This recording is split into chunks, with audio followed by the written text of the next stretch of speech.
역사란 무엇인가? 제6장 넓어지는 지평선.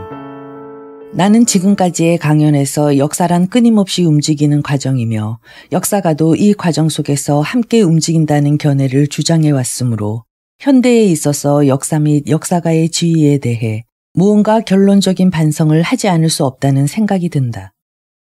이것이 역사상 처음은 아니지만 우리는 세계의 파멸을 예언하는 소리가 들리고 그것이 모든 사람들을 무겁게 억누르고 있는 시대에 살고 있다.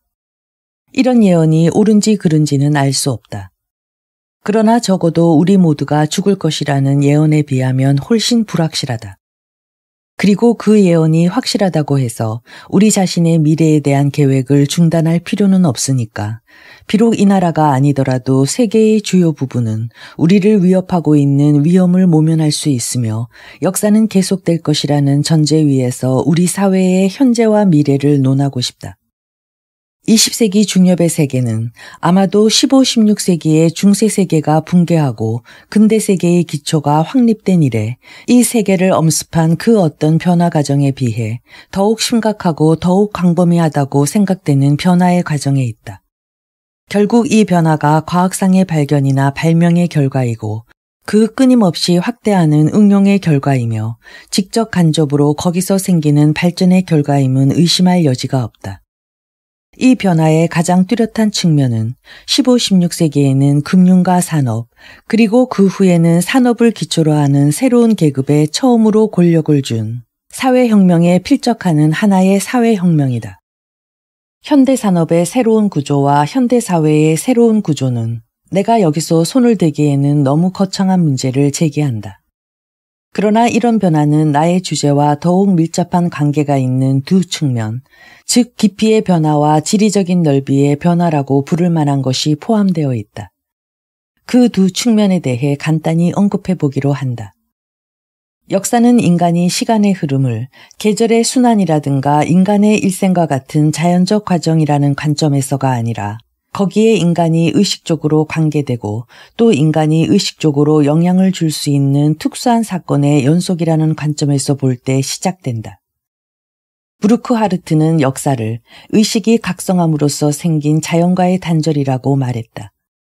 역사는 인간이 그 이성을 작용시켜서 환경을 이해하려 하고 환경에 작용하려고 한 오랜 투쟁 과정이다. 그런데 현대는 이 투쟁을 혁명적으로 확대하고 말았다. 현대의 인간은 환경만이 아니라 그 자신을 이해하고 또 거기에 작용을 가하려고 한다. 그 때문에 이를테면 이성의 새로운 차원이 더해지고 역사에도 새로운 차원이 더해지게 된 것이다. 현대는 모든 시대 가운데서 가장 역사의식이 발달한 시대이다. 현대인은 자기가 지나온 어둠을 뒤돌아보고 열심히 응시한다. 그것은 거기서 비춰오는 희미한 빛이 그가 나아가려고 하는 암흑을 비추어 줄 수도 있다는 희망이 있기 때문이다. 또 반대로 앞으로 뻗어나간 오솔길에 대한 소망과 불안이 그 배후에 가로놓인 것에 대한 통찰을 격려하고 있다. 과거와 현재와 미래는 끊임없는 역사의 사슬로 연결되어 있는 것이다. 근대 세계의 변화는 인간의 자기의식의 발달에 의해 이룩되었지만 이런 변화는 데카르트부터 시작되었다고 말할 수 있을 것이다. 데카르트는 인간을 다만 생각할 수 있을 뿐 아니라 자기 자신의 사고에 대해 생각할 수 있는 존재, 즉 사유와 관찰의 주체이자 동시에 객체가 되는 존재로서 처음으로 그 지위를 확립시킨 사람이다. 그러나 18세기 후반에 이르기까지 이 발달도 완전히 명확한 것이 되지는 못했다. 루소는 이 시대에 이르러 인간의 자기이해나 자기의식의 새로운 심연을 개척하여 자연의 세계와 전통적 문명에 대한 새로운 견해를 인간에게 가르쳤다. 토쿠빌에 의하면 프랑스 혁명은 필요한 것은 당시의 사회 질서를 지배하고 있던 전통적인 고정관념을 버리고 그 대신 인간 이성의 작용과 자연 법칙에서 나오는 단순한 기초적 법칙을 확립하는 것이라는 믿음에 의해서 고치된 것이다. 액터는 그의 원고의 어떤 주에서 말했다. 사람들은 그때까지 자기들이 찾고 있는 것이 자유였음을 미처 알지 못했다. 헤겔처럼 액턴의 경우에도 자유와 이성은 분리할 수 있는 것이 아니었다. 그리고 프랑스 혁명에는 미국 혁명이 연관되어 있었다.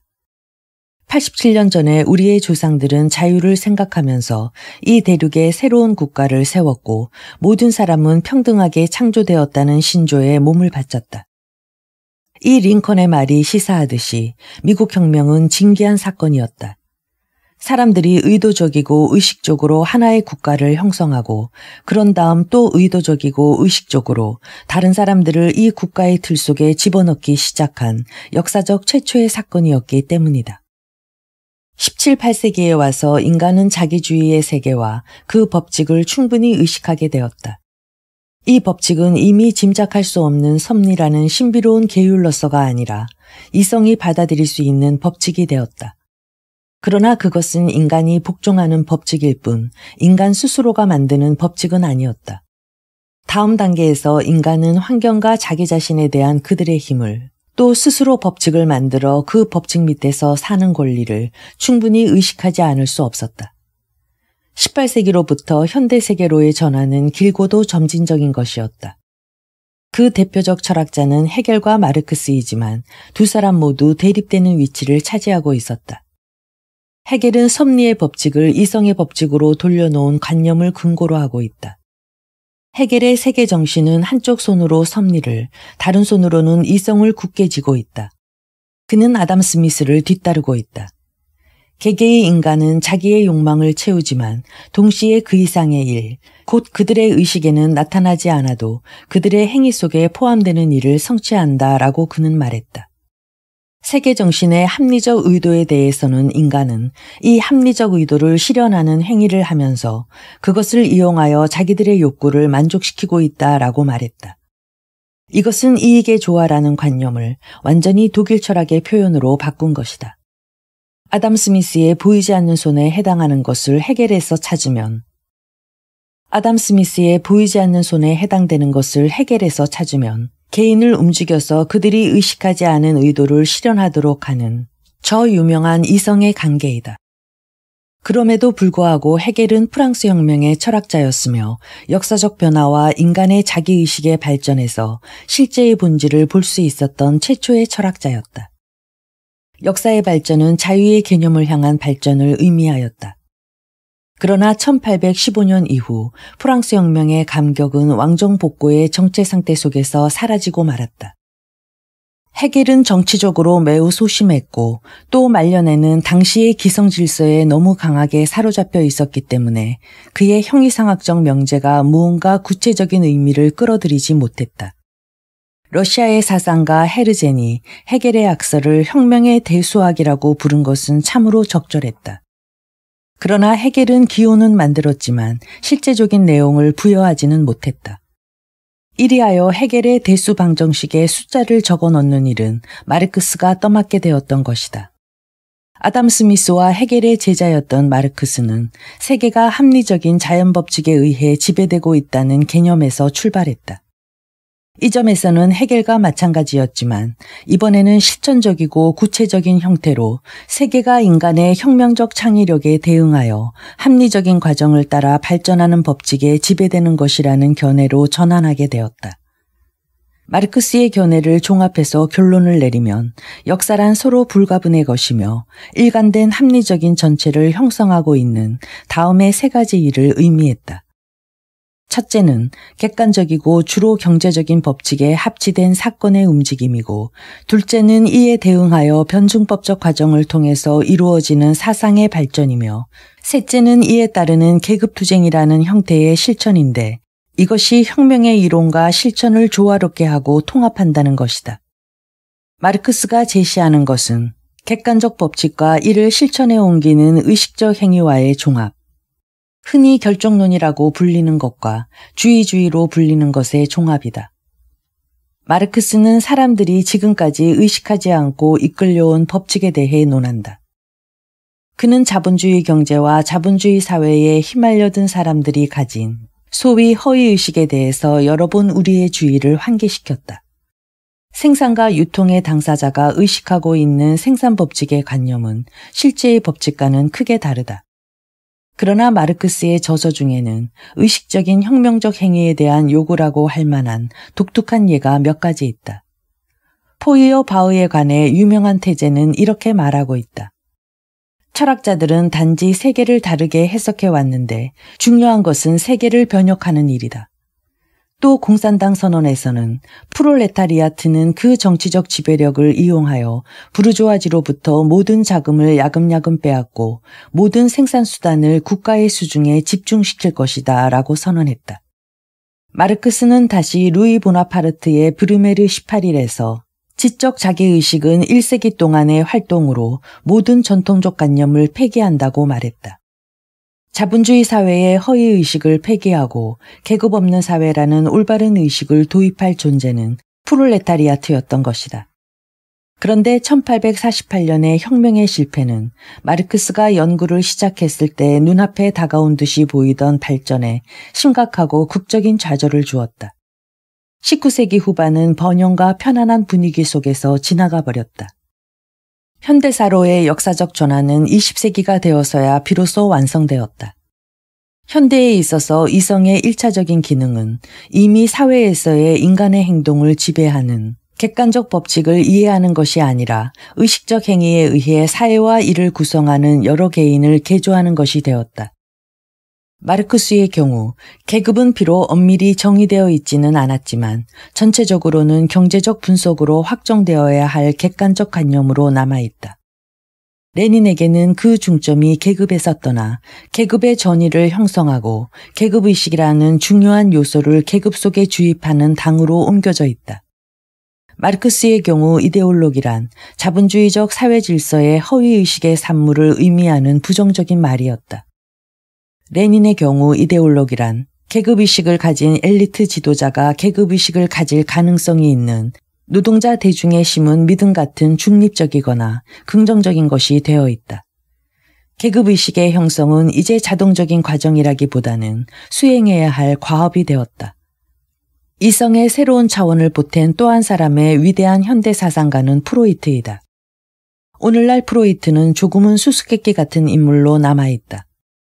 그는 교육으로 보나 배경으로 보나 19세기의 자유주의적인 개인주의자이며 개인과 사회 사이의 근본적인 대립이라는 일반적이지만 오해하기 쉬운 가정을 무조건 수용하고 있다.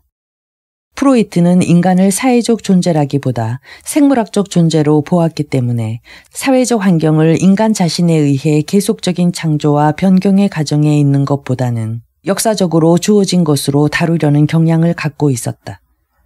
마르크스주의자들은 사회적 문제를 개인의 입장에서 보았다고 그를 공격했으며 또한 그 이유로 반동적이라는 비난을 받았다. 이러한 비난이 프로이트에게는 일부분 옳다고 볼 수 있지만 현대의 미국 신프로이트 학파에게는 보다 많이 해당되는 것이다. 신프로이트 학파는 부적응이란 개인에 내재하는 것이지 사회구조에 내재하는 것이 아니며 개인을 사회에 적응시키는 것을 심리학의 본질적 기능이라고 보기 때문이다. 프로이트에게 가해지고 있는 또 하나의 일반적인 비난은 인간사에서 비합리적인 것의 역할을 확대했다는 것이다. 이 비난은 전적으로 부당하며 또 인간 행위에서 비합리적인 요소를 인정하는 것과 비합리적인 것을 숭배하는 것을 혼동하고 있다. 오늘날 영어 사용권에서 비합리적인 것에 대한 숭배가 그것도 단지 이성의 업적과 가능성을 경시하는 형태로 존재하고 있다는 것은 불행하게도 사실이다. 이에 대해서는 나중에 다시 말하겠지만 이것은 현대의 비관주의와 초보수주의 풍조의 일부분이다. 그러나 이것은 프로이트에서 유래하는 것이 아니다. 그는 절대적인 합리주의자, 아니 오히려 순진한 합리주의자였다. 프로이트가 한 일은 인간 행위의 무의식적 근원을 폭로함으로써 의식이나 합리적 탐구에 대한 우리의 지식과 이해의 폭을 넓힌 것이다. 이것은 이성의 영역의 확대이며 인간이 자신을 따라서 자신의 환경을 이해하고 지배하는 힘을 증대시키는 일이다. 그리고 그것은 혁명적이고 진보적인 성취를 의미한다. 이 점에서 프로이트는 마르크스의 일과 충돌하는 것이 아니라 마르크스의 일을 보완하고 있다. 프로이트 자신은 구종불변의 인간성이라는 사고방식에서 완전히 벗어나지는 못했지만 인간 행위의 근원을 보다 깊이 이해하고 합리적 과정을 통하여 그것을 의식적으로 바꾸기 위한 도구를 마련해 주었다는 의미에서 현대세계에 속하는 사람이다. 역사가의 눈으로 보면 프로이트는 특히 두 가지 의미에서 중요하다. 첫째, 그는 사람들이 자기 행동의 동기라고 주장하거나 믿는 것에 의해서 실제로 그들의 행동을 충분히 설명할 수 있다는 낡은 환상에 관해 마지막 못을 박은 사람이다. 확실히 이것은 중요한 것이지만 그러나 소극적인 업적이다. 물론 광신자들 속에서는 정신분석의 방법으로 역사상 위인들의 행동을 해명할 수 있다는 적극적인 주장이 제기되어 있지만 이것은 좀 줄여서 들을 필요가 있다. 정신분석의 방법은 진찰을 받는 환자에 대한 반대신문에 의해서만 성립되는 것인데 죽은 사람을 상대로 반대신문을 할 수는 없는 것이다. 둘째로 프로이트는 마르크스의 업적을 보충하면서 역사가들에게 자기 자신을, 역사에서 자기 지위를, 자기의 주체와 시기의 선택, 사실의 선택과 해석을 이끌어온 동기를, 자기의 시각을 결정하고 있는 국가적 사회적 배경을, 자신의 과거관을 형성하고 있는 미래관 등을 음미하라고 공고했다. 역사가는 마르크스와 프로이트의 저술이 나온 이후로 자기를 사회의 밖이나 역사의 밖에 초연히 서 있는 개인이라고 생각할 구실을 잃었다. 지금은 자기의식의 시대이다. 역사가는 자기가 무엇을 하고 있는지 알 수 있고 또 알지 않으면 안 된다. 내가 현대세계로의 전환이라고 말하는 것, 다시 말해서 이성의 기능과 힘이 새로운 영역으로 확대된다는 의미는 아직 끝나지 않았다. 그것은 20세기의 세계가 통과하고 있는 혁명적 변화의 일부분이다. 나는 이 전환의 몇 가지 중요한 징후를 검토해 보려고 한다. 경제에서부터 시작해보자. 1914년까지는 객관적인 경제법칙이 인간이나 국가의 경제적 행동을 지배하고 있어서 그것을 무시하면 자기들이 손해를 보리라는 믿음이 아직 확고부동했다. 경기순환, 가격변동, 실업 등은 모두 이런 법칙에 의해 결정되었다. 대공황이 시작된 1930년까지도 이러한 견해가 지배적이었다. 그런데 그 뒤 사태가 급변했다. 1930년대가 되자 사람들은 경제적 인간의 종말이라는 말을 하기 시작했다. 경제적인 인간이란 시종 일관 경제법칙에 따라서 자기의 경제적 이익을 추구하는 인간이라는 의미이지만 그 후로는 19세기의 립 벤 윙클 같은 사람을 제외하고는 아무도 이런 뜻의 경제법칙을 믿지 않게 되었다. 오늘날의 경제학은 몇몇 이론적인 수식의 조합이나 한 사람이 주변의 다른 사람을 어떻게 밀어내는가 하는 따위의 실제적인 연구이다. 이런 변화는 주로 개인 중심의 자본주의가 대규모 자본주의로 전환함에 따라 생긴 결과이다. 개인적인 기업가나 상인들이 우세했던 동안은 경제를 통제하거나 경제에 중대한 영향을 끼칠 만한 힘을 가진 사람이 있으리라고는 생각할 수 없었다. 비개인적인 법칙과 과정의 환상이 살아있었던 것이다. 잉글랜드 은행이 최대의 힘을 떨치고 있던 시대에도 그것은 교묘한 관리자라든가 조종자라고 생각되기보다는 경제 경향의 객관적인 반자동적 등록자로서 생각되었던 것이다. 그러나 자유방임 경제에서 통제 경제로의 전환과 더불어 이 환상은 사라져버렸다. 어떤 사람들이 어떤 목적을 위해서 어떤 결정을 하고 그 결정이 우리를 위한 경제의 진로를 결정한다는 것은 분명한 일이다. 오늘날에는 누구나 다 알고 있듯이 석유나 비누의 가격이 수요와 공급의 객관적 법칙에 따라서 변동되지는 않는다. 불경기나 실업이 인공적인 것임은 누구나 알고 있거나 최소한 알고 있다고 생각하고 있다. 정부는 그것을 극복할 방법을 알고 있다고 인정할 뿐만 아니라 주장까지 하고 있다. 자유방임적인 것에서 계획적인 것으로, 무의식적인 것에서 자기의식적인 것으로, 객관적인 경제법칙에 대한 믿음에서 인간은 자기 행위에 의해서 자기 자신의 경제적 운명의 지배자가 될 수 있다는 믿음으로 전환이 이루어진 것이다. 사회정책은 경제정책과 함께 진행되어 왔으며 사실상 경제정책이 사회정책 속에 통합되어 버린 것이다.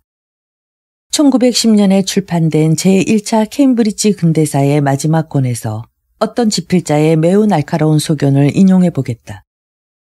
의식적인 노력에 의해 사회개혁이 가능하다는 믿음은 자유를 만병통치약이라고 생각하는 믿음과 대체된 유럽의 지배적인 정신적 조류이다. 현재 유행되고 있는 그런 믿음은 프랑스 혁명 당시 인권에 대한 신앙과 마찬가지로 중요하고 의미 있는 것이다. 이런 글이 쓰여진 지 50년이 지나고 러시아 혁명이 일어난 지 40년이 지났으며 대공황 뒤 30년이 경과한 오늘날 이러한 믿음은 상식적인 이야기가 되어버렸다. 합리적이라는 말을 듣기는 해도 인간의 통제권 밖에 있던 객관적인 경제법칙에 복종하던 시기에서 인간이 의식적 행위에 의해 자기의 경제적 운명을 통제하는 능력을 가졌다고 믿는 이러한 시기로의 전환은 내가 보기에 인간사에 대한 이성의 적용에 있어서의 도약, 자기 자신과 자신의 환경을 이해하고 지배하는 인간 능력의 증대를 나타내는 것이며 필요하다면 이것을 진보라는 낡아빠진 이름으로 불러도 좋다고 생각한다. 이와 비슷한 과정은 다른 분야에서도 진행되고 있지만 여기서는 그것을 상세하게 논할 여유가 없다. 우리가 이미 보아온 것처럼 오늘날에는 과학도 자연의 객관적 법칙을 탐구하고 증명한다기보다는 여러 가지 가설들을 짜맞추어 그것으로 인간이 자연을 자기 목적에 알맞게 사용해서 자기의 환경을 변형시킬 수 있다는 식으로 생각하고 있다. 더욱 중요한 것은 인간이 이성의 의식적인 움직임으로 자기의 환경을 바꿀 뿐만 아니라 나아가서 자기 자신을 변형하기 시작했다는 사실이다. 18세기 말 멜서스는 한 획기적인 저서에서 아담 스미스의 시장의 법칙과 마찬가지로 아무도 그 과정을 의식하지 않는 가운데서도 작용하고 있는 객관적인 인구 법칙을 확립하려고 했다. 그러나 오늘날에 와서는 아무도 이런 객관적인 법칙을 믿지 않는다. 오히려 인구 통제는 합리적이고 의식적인 사회정책의 문제가 되었다. 오늘날에는 인간의 노력으로 수명을 연장시킬 수 있고 여러 세대 간 인구의 균형을 바꾸는 일이 실시되고 있다. 또한 인간의 행동에 영향을 주기 위해서 약품이 사용된다든가 성격 개조를 위해서 외과 수술을 한다는 이야기를 듣고 있다. 인간과 사회는 인간의 의식적인 노력에 의해 우리의 눈앞에서 변화해 가고 있다. 그러나 이러한 변화 가운데서 가장 중요한 것은 설득과 교육의 현대적 방법이 발달하고 적용됨에 따라 생긴 변화일 것이다. 오늘날 각계각층의 교육자는 사회를 특정한 유형으로 만들기 위해 또 이런 형태의 사회의 적당한 태도, 충성심, 의견을 젊은 세대에게 주입시키기 위해서 더욱더 의식적인 노력을 기울인다. 교육정책은 합리적으로 계획된 모든 사회정책의 중요한 부분이 되었다.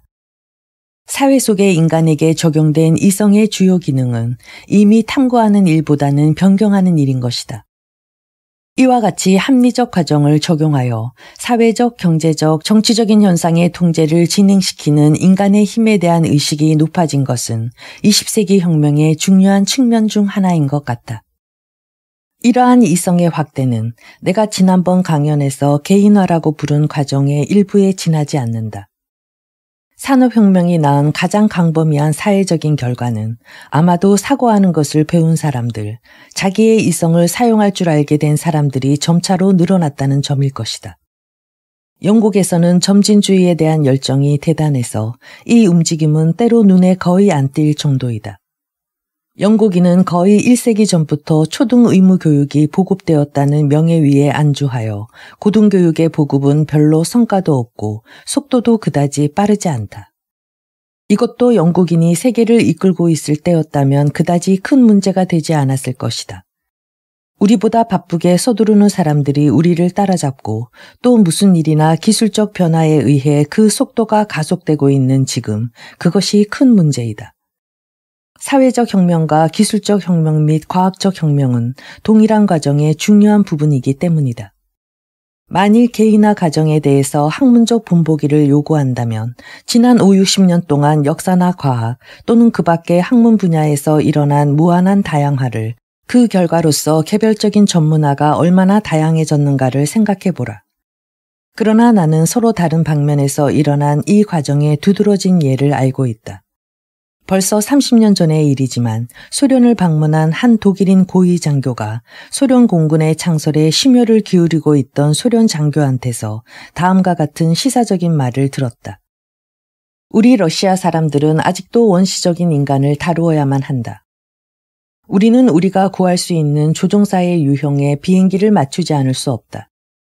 우리가 새로운 형의 인간을 잘 발달시키면 자재의 기술적인 발전도 완성을 보게 될 것이다. 두 가지 요소는 서로가 제약하고 있다.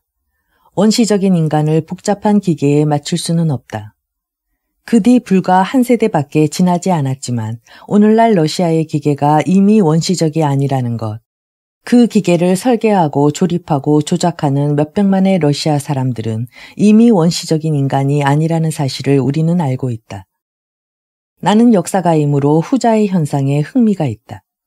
생산의 합리화는 그보다 훨씬 중요한 것, 곧 인간의 합리화를 의미한다. 오늘날은 온 세계에서 원시인이 복잡한 기계의 사용법을 배우고 그 일을 통하여 사고하는 방법과 자기 이성의 사용법을 배우고 있다. 이런 혁명은 이제 겨우 시작되었을 뿐이다. 그러나 그것은 지난 30년 동안의 놀라운 기술적 진보에 처지지 않으려고 맹렬한 속도로 달려오고 있다.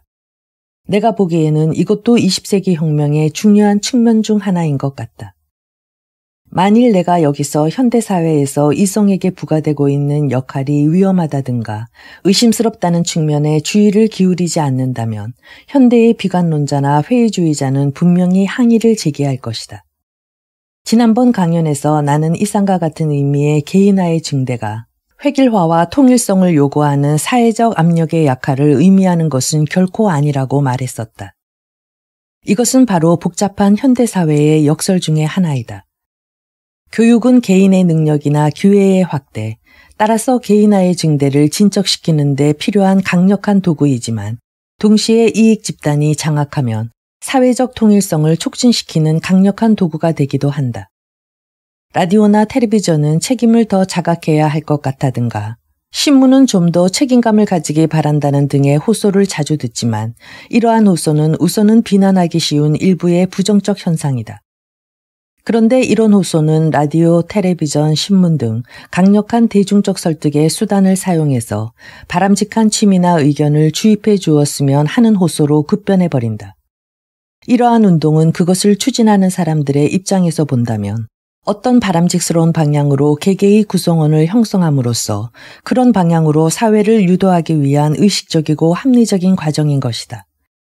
또 한 가지 이런 위험에 두드러진 예는 상업적 광고업자나 정치적 선정가에 의해서 제공되고 있다. 사실 대부분의 경우 이 두 가지 역할이 겹치고 있다. 정당의 입후보자나 전문적인 기업가들은 미국에서는 공공연히, 영국에서는 약간 쉬쉬하면서 광고업자를 고용하여 자기들이 직면해 있는 문제를 해결하려 한다.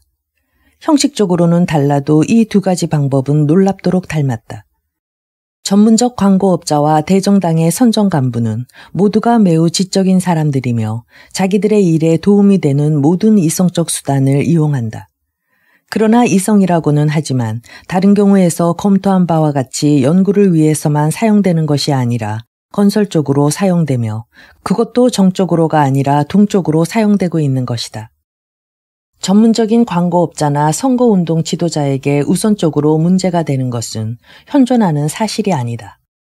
그런 사람들이 관심을 갖는 것은 단지 최종 결과에 비추어 보아 소비자나 유권자가 지금 무엇을 믿고 또 바라고 있느냐 하는 것.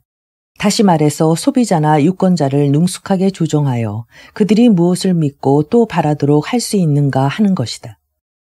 더욱이 이들은 대중심리의 연구를 통해 자기들의 의견을 받아들이게 하는 가장 좋은 방법은 고객이나 유권자의 심리 속 비이성적인 요소에 호소하는 것임을 알고 있기 때문에 우리는 결국 전문적인 기업가나 정당 지도자 등 엘리트가 전례 없이 발전된 합리적 과정을 통해 대중의 비이성적 요소를 이해하고 이용하여 목적을 달성하는 광경을 보는 것이다. 호소는 이성을 겨냥하지 않고 대부분 오스카 와일드가 지적인 것보다 낮은 것을 노린다고 말한 방법으로 활용되고 있다. 위험을 과소평가한다는 책망을 들으면 곤란하기 때문에 나는 이 광경을 약간 과장하였다. 그러나 이것은 전체적으로 사실이며 다른 여러 분야에도 쉽게 적용할 수 있는 것이다. 어떤 사회나 지배적인 집단은 다소간의 강제적인 수단을 사용하여 대중의 의견을 조직화하고 통제하는 법이다. 이 방법은 이성의 남용을 낳고 있기 때문에 다른 방법보다 나쁘게 생각된다. 이런 심각하고 정당한 비난에 응수하기 위해서 나는 두 가지 논점을 가지고 있다. 첫째는 잘 알려진 것으로서 역사의 흐름 속에서 발견된 모든 발명, 모든 혁신, 모든 새로운 기술은 긍정적인 면과 더불어 부정적인 면을 갖고 있었다는 것이다. 희생은 언제든지 누군가 치러야만 하는 것이다. 인쇄술이 발명된 이후 비평가들이 그것을 그릇된 사상의 전파를 돕는 것이라고 말할 때까지 얼마나 시간이 흘렀는지 나는 모른다. 오늘날에는 자동차의 출현으로 인해 빚어진 교통사고 사망자 명단을 보고 슬퍼하고 또 일부 과학자들은 그것이 파괴적으로 사용될 수 있다는 이유로, 아니 사용되었다는 이유로 원자력 개발의 방법과 수단을 발견한 것을 후회하고 있다. 그러나 일찍이 이러한 불평이 새로운 발견이나 발명의 진행을 막는 역할을 한 적은 없으며 또한 앞으로도 그럴 것이다. 우리가 대중선전의 기술이나 가능성에 대해서 얻은 지식은 간단히 망각될 수 없는 것이다. 말이나 마차를 이용했던 옛날로 자유방임적인 자본주의로 돌아갈 수 없는 것과 마찬가지로 로크주의자나 자유주의자가 이론화한 소규모의 개인적 민주주의로 다시 돌아갈 수는 없다. 오히려 이러한 폐단에는 그 교정책도 따르게 마련이라고 말하는 것이 옳은 해답일 것이다. 구제책은 비합리주의를 예찬하거나 현대사회에 있어서의 이성의 확대된 역할을 거부하는 데 있는 것이 아니라 이성이 할 수 있는 역할을 철저하게 의식하는 데 있는 것이다. 현재는 기술적 및 과학적 혁명의 결과로 사회의 모든 차원에서 이성 사용의 증대가 강제되고 있고 보면 이것은 낙관적인 꿈이 아니다. 역사상의 모든 큰 발전이 그랬던 것처럼 이 전진에도 치러야 할 희생과 손실이 있고 피할 수 없는 위험도 있다. 하지만 회의주의자들이나 냉소주의자가 뭐라고 하든 파멸의 예언자들, 특히 지금까지의 특권적 지위가 파헤쳐지고 허물어져가는 나라의 지성인 사이에서 찾아볼 수 있는 예언자들이 뭐라고 하든 나는 서슴지 않고 이것을 역사에 있어서의 진보를 나타내는 뛰어난 사례로 보고 싶다.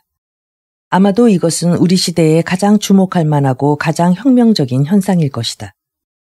우리가 통과하고 있는 점진적인 혁명의 두 번째 측면은 세계의 변화하는 모습이다.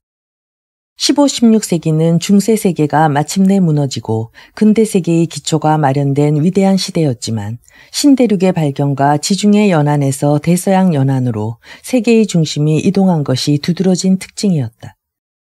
이에 비하면 프랑스 혁명은 소규모의 동란이었지만 그 프랑스 혁명조차도 신대륙을 끌어넣어 구세계와의 균형을 회복하는 지리적인 결과를 초래하였다. 그러나 20세기의 혁명이 빚은 변화는 16세기 이래의 어떤 사건보다 훨씬 굉장한 것이었다. 약 400년 후 세계의 중심은 결정적으로 서유럽에서 떠나버렸다. 서유럽은 그 외부에 있는 영어 사용권과 함께 북미 대륙의 송령이, 혹시 송령이라는 말이 귀에 거슬린다면 미국에서 발전소와 관제탑의 두 역할을 맡긴 국가군이 되어버렸다.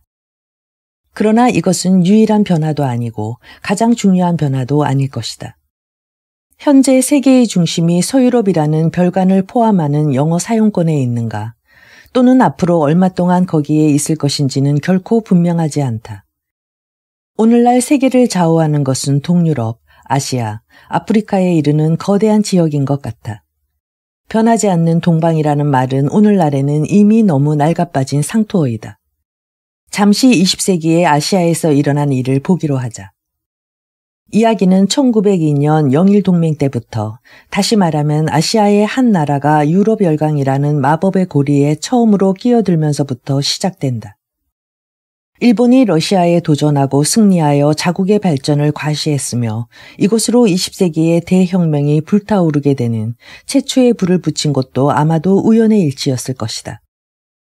1789년과 1848년 프랑스 혁명을 모방한 나라가 유럽에 있었다. 1905년의 제1차 러시아 혁명은 유럽에서는 호응을 일으키지 못했지만 아시아에서는 모방하는 나라가 나타나기 시작하여 그 후 몇 년 동안에 페르시아, 터키, 중국에서 혁명이 일어났다.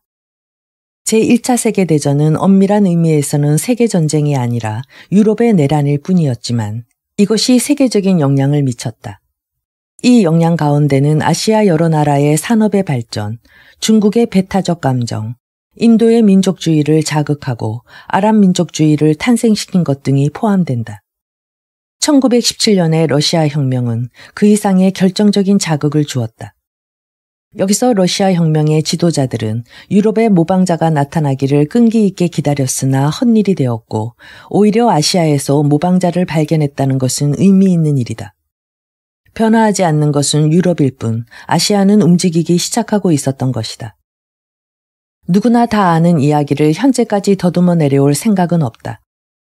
역사가가 아시아와 아프리카에 있어서의 혁명의 크기나 의의를 평가한다는 것은 아직은 무리이다.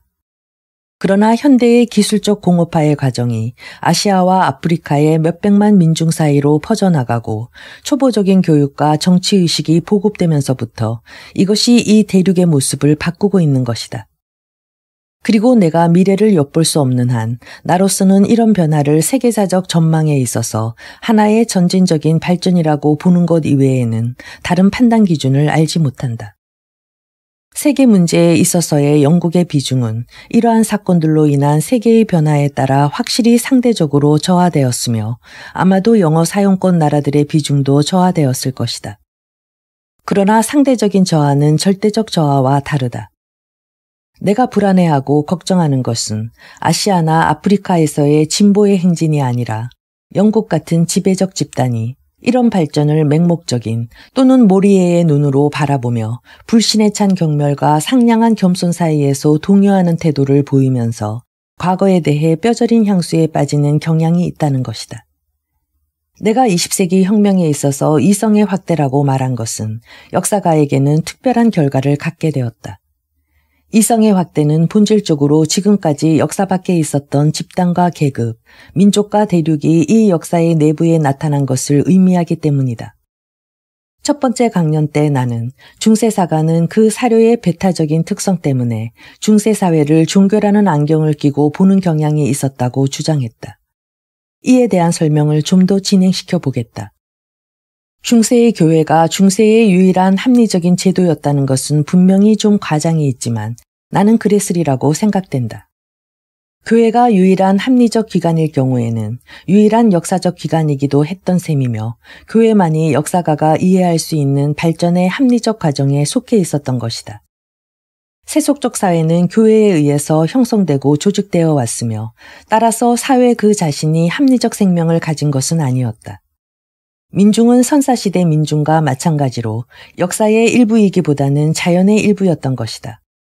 그러나 많은 민중이 점점 더 사회적 정치적 의식을 갖게 되고 과거와 미래를 가진 역사적 실체로서의 각자의 집단을 자각하게 되어 완전히 역사에 등장하게 되었을 때 근대의 역사는 시작되었다. 사회적, 정치적, 역사적인 의식이 대부분의 민족에 퍼지기 시작한 것은 소수의 선진국에서조차 고작 최근 200년 전의 일이다.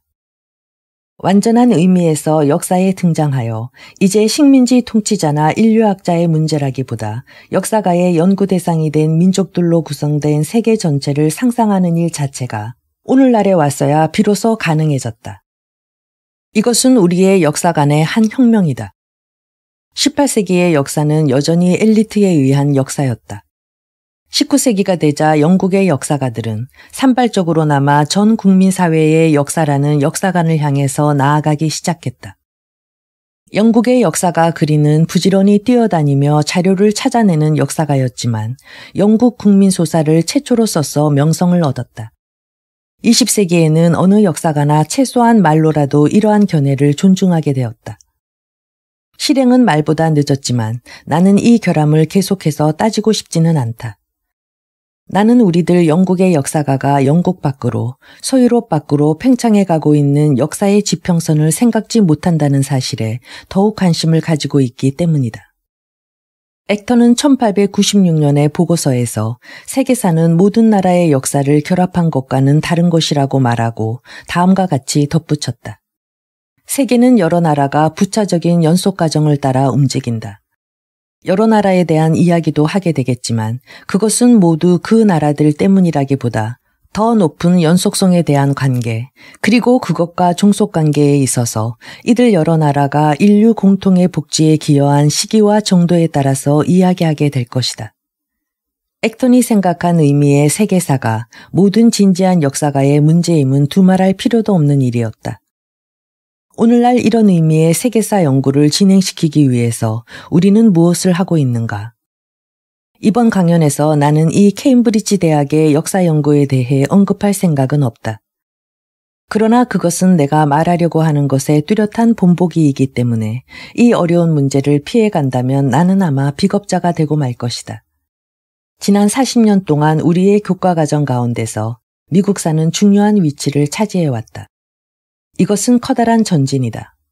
그러나 그와 함께 전부터 우리의 교과과정을 영구 소유권처럼 중압하고 있던 영국사의 지방주의를 영어 사용권이라는 더 음성적이지만 마찬가지로 위험한 지방주의에 의해 보강한다는 일종의 위험이 생긴 것이다. 영어 사용권의 역사가 지난 400년 동안 역사상 위대한 시기였다는 사실은 의심할 여지가 없다. 그러나 그것을 세계사의 중심으로 취급하고 그 외의 다른 것은 모두 그 주변적인 요소로 다룬다는 것은 왜곡된 견해이다. 이런 일반적인 왜곡을 바로잡는 일이야말로 대학의 사명이다. 이 대학에서의 근대사 강의는 이 사명을 다한다는 점에서 부족한 점이 있다. 영어 이외의 근대어에 대해서 충분한 지식을 가지지 못한 사람에게 인류대학에서 역사의 우등 졸업 학위 시험을 볼 수 있도록 한 것은 분명히 잘못된 일이다. 전통과 명예에 빛나는 옥스퍼드 대학의 철학가에서 연구자들이 평이한 일상 영어로 만사를 잘 해낼 수 있다는 결론에 도달했을 때 어떻게 되었던가? 이것은 타산지석으로 삼아야 할 것이다. 학위시험의 수험생이 유럽 대륙의 어느 나라 근대사에 대해서 교과서 수준 이상의 것을 연구하려고 할 때 아무런 편의도 제공하지 않는다는 것은 분명히 잘못된 일이다. 아시아, 아프리카, 라틴 아메리카의 사정에 대해서 약간의 지식을 가진 수험생이 있다고 해도 유럽의 확대라는 19세기풍의 거창하고 오만스러운 표제의 문서로 이 지식을 피력할 만한 기회는 매우 한정되어 있다. 이 표제는 불행하게도 내용과 일치한다. 수험생들은 중국이나 페르시아 같이 중요한 사료를 풍부하게 가진 나라에 대해서까지도 유럽인이 이 나라들을 차지하려고 했을 때 일어난 사건 이외에는 어떤 것도 알 필요가 없기 때문이다. 이 대학에서 러시아, 페르시아, 중국의 역사에 관한 강의가 실시되고 있다는 말을 들었다. 그러나 5년 전 중국어 교수가 그 취임 연설에서 중국이 인류사의 주류밖에 있다고 볼 수는 없다는 확신을 피력했을 때 캠브리지의 역사가들은 귀머거리가 된 듯하였다. 장차 지난 10년 동안 캠브리지 대학이 낳은 최대의 역사적 저술로 평가될 수 있는 것은 전적으로 역사학과 밖에서 더욱이 전혀 역사학과에 아무런 도움 없이 쓰여진 책이다. 내가 말하는 것은 영국의 과학자 니던 박사의 중국의 과학과 문명이다. 이것은 정신이 번쩍 드는 이야기이다. 그들이 20세기 중엽의 대부분의 영국 대학과 영국 지식인들의 일반적인 전형이라고 믿지 않았다면 나는 이런 내막을 세상에 폭로하려 하지 않았을 것이다. 영불 해협에 폭풍우가 일면 대륙은 고립된다는 빅토리아 시대의 섬나라 근성을 드러낸 이 낡은 농담이 오늘날 기분 나쁠 만큼 절박한 여운을 갖고 있다. 이번에는 바깥 세상에서 폭풍우가 일어나고 있는 것이다. 영어 사용권에 여러 나라들이 모여 앉아서 다른 나라나 대륙이 그들의 황당한 행동으로 인해 우리 문명의 은혜와 축복으로부터 고립되어 있느니 없느니 하고 평이한 일상 영어로 떠들어대는 동안 우리는 마치 이해할 능력도 성의도 없어서 세계의 현실적인 움직임으로부터 고립되어 있는 것 같다. 첫 번째 강연 서두에서 나는 19세기 말엽과 20세기 중엽을 갈라놓는 명료한 관점의 차이에 주의를 환기시킨 바 있다. 이제 마지막에 즈음하여 그 차이를 좀 더 자세히 설명해 볼까 한다. 여기서 내가 자유와 보수라는 말을 하더라도 그것을 영국의 대표적 두 정당의 명칭과 동일한 의미로 사용하는 것이 아니라는 점은 쉽게 이해할 수 있을 것이다. 액턴이 진보에 대해서 논했을 때 그는 점진주의라는 널리 알려진 영국적 개념으로 생각했던 것은 아니다. 혁명, 즉 이른바 자유주의라는 이 깜짝 놀랄 만한 구절은 1887년의 편지에서 따온 것이다. 그 뒤 10년이 지나서 근대사에 관한 어느 강의에서 그는 근대의 진보의 방법은 혁명이었다고 말했다. 또 다른 강연에서는 우리는 그 일반적 사상의 출현을 혁명이라고 부른다고 말했다. 그 설명은 미발표 원고의 한 주에서 찾아볼 수 있다.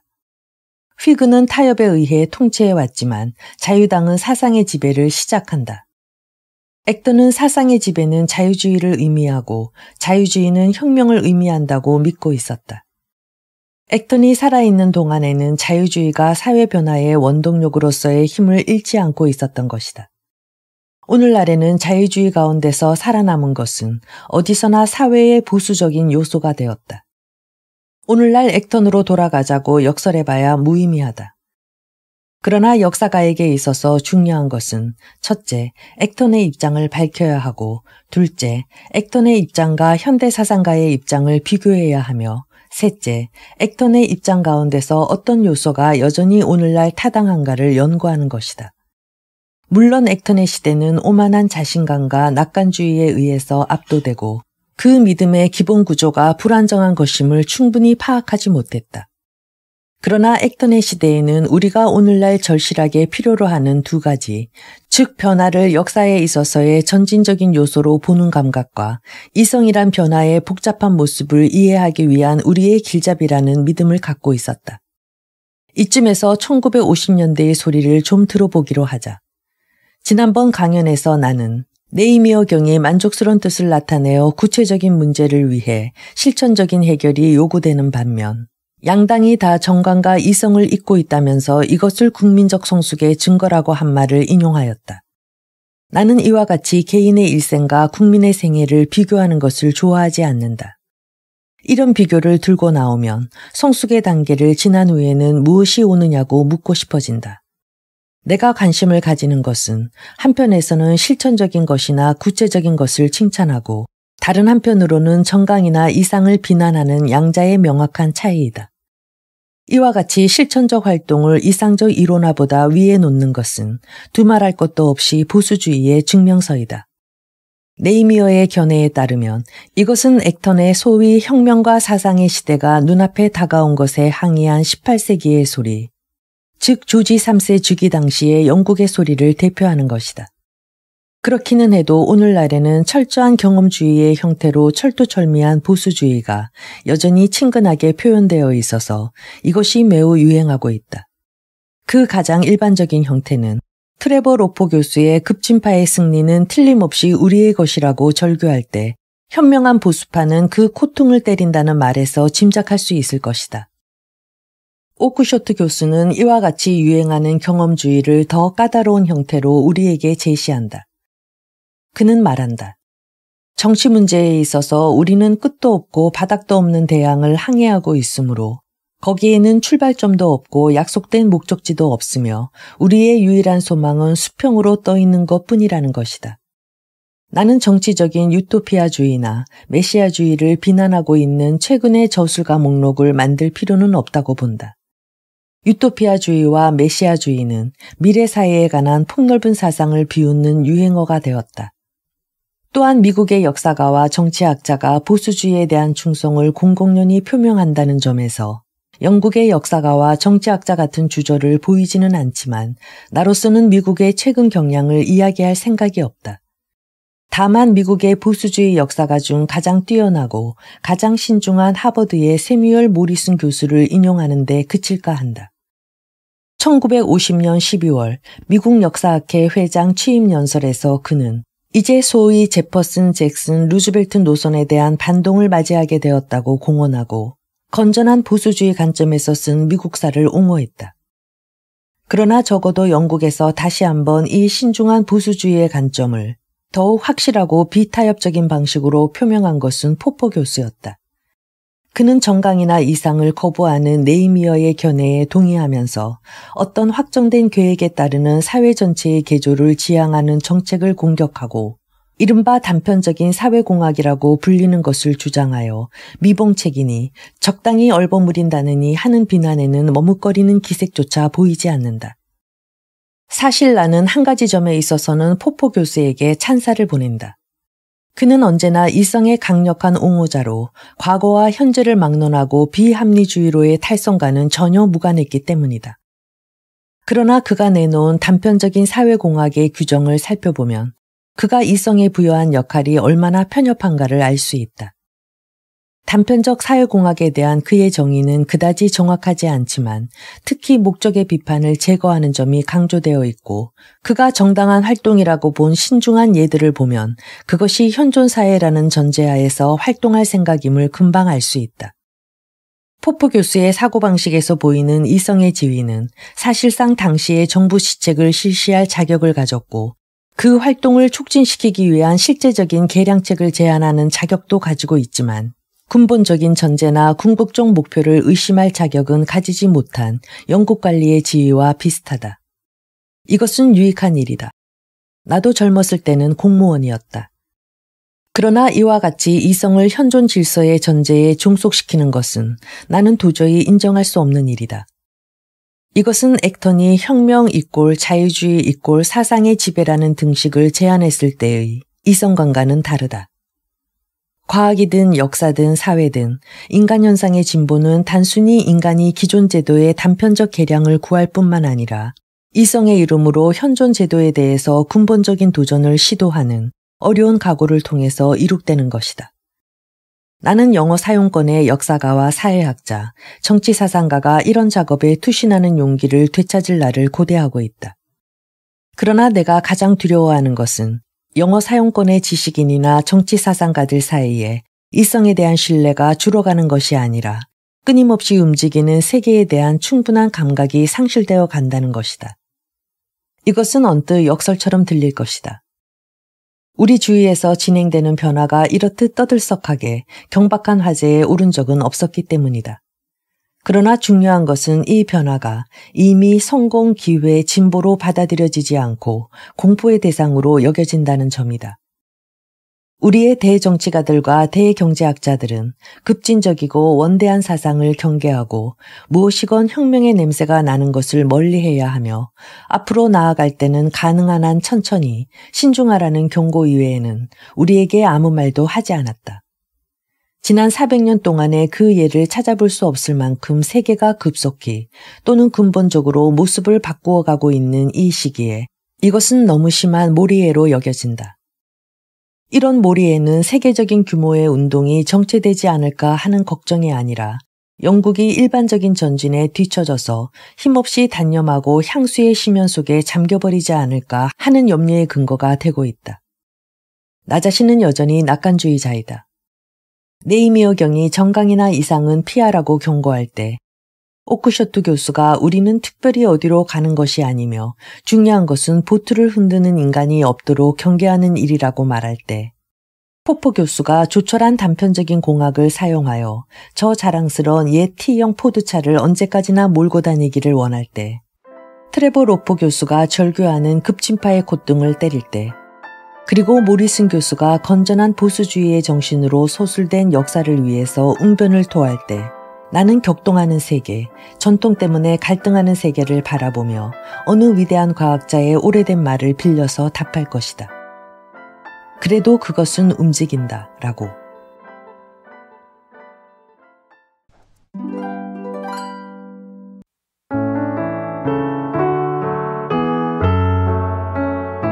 (20세기) 중엽의 세계는 아마도 15, 16세기의 중세 세계가 붕괴하고 근대 세계의 기초가 확립된 이래 이 세계를 엄습한 그 어떤 변화 과정에 비해 더욱 심각하고 더욱 광범위하다고 생각되는 변화의 과정에 있다.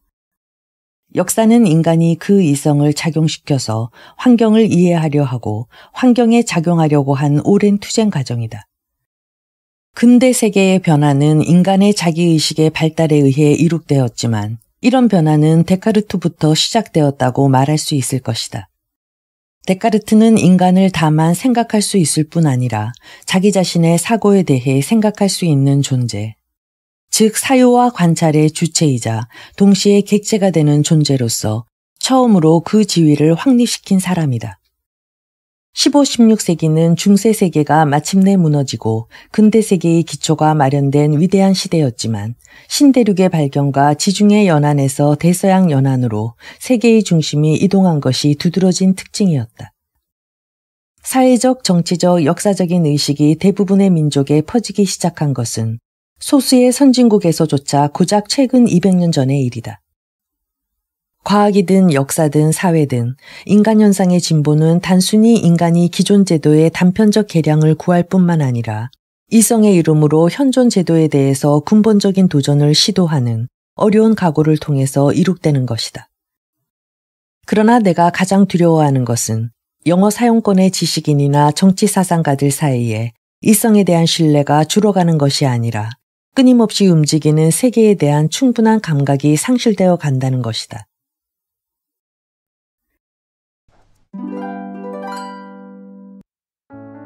이 책은 E.H. 카가 1961년 1월부터 3월에 걸쳐 모교 캠브리지 대학 강단에서 역사란 무엇인가라는 제목으로 연속 강연한 것을 묶어 같은 해 가을에 출판한 것입니다. 이 책에서 카는 끊임없는 인간 사회의 변화로서 성립되는 역사에서 단순한 과거 사실의 재현을 표방하는 실증주의적 견해를 배척합니다. 그는 역사란 과거 사실의 단순한 재현이 아니라 과거의 어떤 사건의 중요성을 인지하고 해석, 평가하여 재구성할 때 확립되는 것이라고 말합니다. 역사가는 그 시대와 사회의 가치관을 반영하지 않을 수 없기 때문에 카는 역사란 현재 사회와 과거 사이의 끊임없는 대화라고 표현했습니다. 제 경우 내용을 이해하지 못하고 놓친 부분이 적지 않지만 카의 역사와 시대를 보는 안목과 문학적, 철학적 감수성과 절묘한 표현 방식과 풍자에 거듭 감탄하곤 했습니다. 우리는 이 명저 역사란 무엇인가를 통해 낙관적 역사관을 만날 수 있었습니다. 이 추상적이고 어려운 사회과학 책을 청독하시느라 수고 많으셨습니다. 감사합니다.